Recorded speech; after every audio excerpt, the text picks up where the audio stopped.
guys, once again welcome back to my YouTube channel Medicure Buddy. Once again I'm back with another session in which we are going to discuss a very important topic of obstetrics, and that is umbilical cord and its abnormalities. ठीक है friends, अब जो मैं आज से lectures upload करने वाली हूँ और प्रीवियसली भी मैंने एमटीपी का एक लेक्चर अपलोड किया है, वो purely PG point of view से है कि कौन से टॉपिक से कौन से क्वेश्चंस मोस्ट फ्रीक्वेंटली पूछे जाते हैं। ठीक है, ऐसा नहीं है कि this topic will not help you for the preparation of your exams, उससे आपकी प्रिपरेशन हो जाएगी, बट अपार्ट फ्रॉम दैट ये आपकी हेल्प करेगा। आप देख रहे हो यहाँ पे क्यू लिखा हुआ है हर जगह पर, या फिर जो भी इंपॉर्टेंट पॉइंट्स है उन जगह पर, तो वो आपकी पीजी पॉइंट ऑफ व्यू से भी आपकी मदद करेगा प्रिपरेशन में। ठीक है, सो आई एम श्योर आप ऐसे ही और ऑब्स्टेट्रिक्स और गायनेकोलॉजी की अपडेट्स मिस नहीं करना चाहते, and for that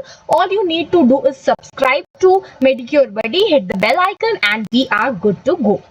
umbilical cord आज का टॉपिक है। अम्बिलिकल कॉर्ड है क्या? It is a funis that extends from fetal umbilicus to the fetal surface of the placenta।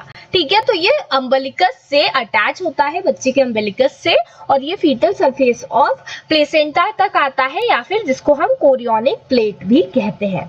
ठीक है, ये एक कनेक्टिंग स्टॉक से डेवलप करता है। तो अम्बिलिकल कॉर्ड कहां से डेवलप करता है? From a connecting stock. Now early life में क्या होता है, पहले ना अम्बिलिकल कॉर्ड में 2 आर्टरी और 2 वेन्स होते हैं, लेकिन कुछ टाइम बाद जो होता है राइट अम्बिलिकल वेन डिसअपियर हो जाती है। तो ये क्वेश्चन पूछता है कि कौन सी क्या चीज डिसअपियर होती है? वेन डिसअपियर होती है। कौन सी? Right when. ठीक है, तो अब सिर्फ लेफ्ट वेन रह जाती है, जिसको आप लेफ्ट वेन इज लेफ्ट से याद रख सकते हो। ठीक है, और अब एट टर्म जो अम्बिलिकल कॉर्ड होता है ना, उसमें 2 आर्टरी और 1 वेन होता है। ठीक है, तो ये बात आपको ध्यान में रखनी है। तो अर्ली फीटल लाइफ में 2 artery 2 vein, at term 2 arteries and 1 vein. Structure and function की अगर हम बात करें तो इसकी जो लेंथ होती है ये 55 सेंटीमीटर्स होती है और रेंज करती है समवेयर बिटवीन 30 to 100 सेंटीमीटर्स। ठीक है, अगर ये 32 सेंटीमीटर से कम है तो इसको अब नॉर्मली शॉर्ट अम्बिलिकल कॉर्ड कहा जाता है। ठीक है, मतलब 32 सेंटीमीटर से कम है तो उसे शॉर्ट कहेंगे। अगर जो लेंथ है वो 30 से 100 के बीच में आ रही है, समवेयर अराउंड 55 सेंटीमीटर, तो ये इसकी नॉर्मल लेंथ होती है। कई बार ऐसा होता है कि अंदर जो वेसल्स होते हैं ना, वो आपस में नॉट्स फॉर्म कर देते हैं। ठीक है, उसकी वजह से कई बार क्राइसिस का फॉर्मेशन भी हो सकता है।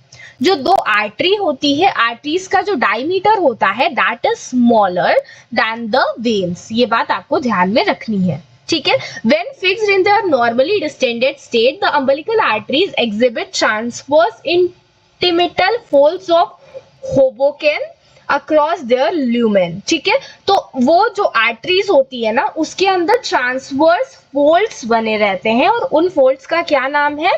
That is intimal folds of Hoboken. ठीक है, अब जो एक्स्ट्रा सेलुलर मैट्रिक्स होती है उसमें कनेक्टिव टिश्यू पाया जाता है, जिसको हम वॉटन्स जेली कहते हैं। ठीक है, इससे क्वेश्चन कई बार पूछे गए हैं।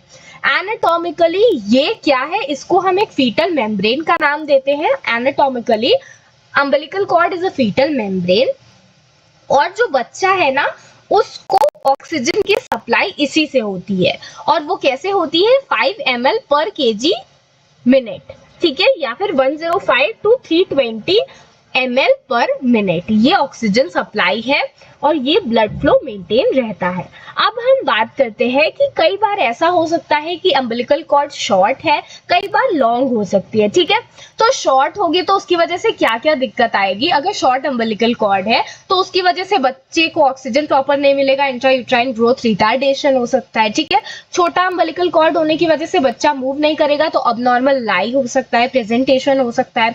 कई बार कंजेनाइटल मैलफॉर्मेशंस का भी वजह से हो सकता है ये। ठीक है, और प्रीमेच्योर प्लेसेंटल सेपरेशन, टाइम से पहले प्लेसेंटल सेपरेशन भी हो जाएगा, बिकॉज बेबी जो है वो जब वेट हैवी हो जाएगा तो वो प्लेसेंटा को अगर शॉर्ट कॉर्ड है तो वो उस पर प्रेशर क्रिएट कर सकता है। अगर बहुत ज्यादा लॉन्ग है कॉर्ड तो क्या प्रॉब्लम आ सकती है भाई, कॉर्ड ही एंटैंगल्ड हो जाएगी फीटस के नेक के अराउंड, ठीक है, उसकी वजह से फीटस डिस्ट्रेस में जा सकता है। कई बार कॉर्ड इतनी लंबी है कि वो बाहर जा सकती है तो कॉर्ड प्रोलैप्स हो जाएगा, ठीक है, और कई बार कुछ फीटल अनोमलीज भी प्रेजेंट हो सकती है। ठीक, अब आगे क्या लिखा हुआ है, अब नॉर्मेलिटीज ऑफ कॉर्ड इंसर्शन, ठीक है।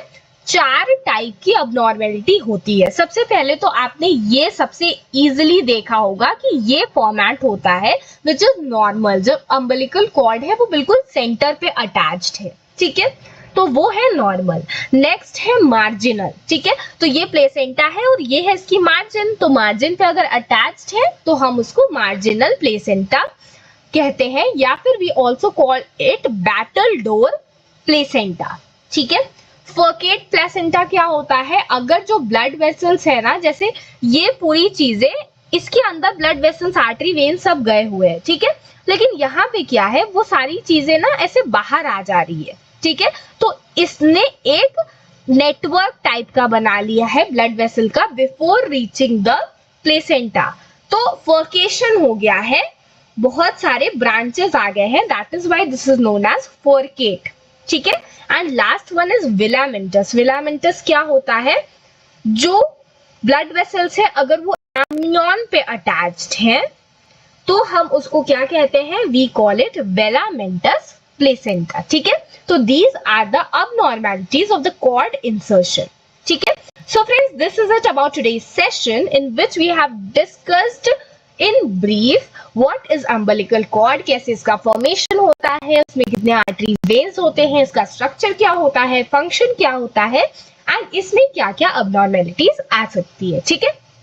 In the next video, we will be discussing another topic of obstetrics and I'm sure you do not want to miss it. So please subscribe to Medicure Buddy. आपको ये video पसंद आए तो उसको like कीजिएगा, अपने फ्रेंड्स और batchmates के साथ शेयर कीजिएगा, and see you in the next one. Till then, happy learning.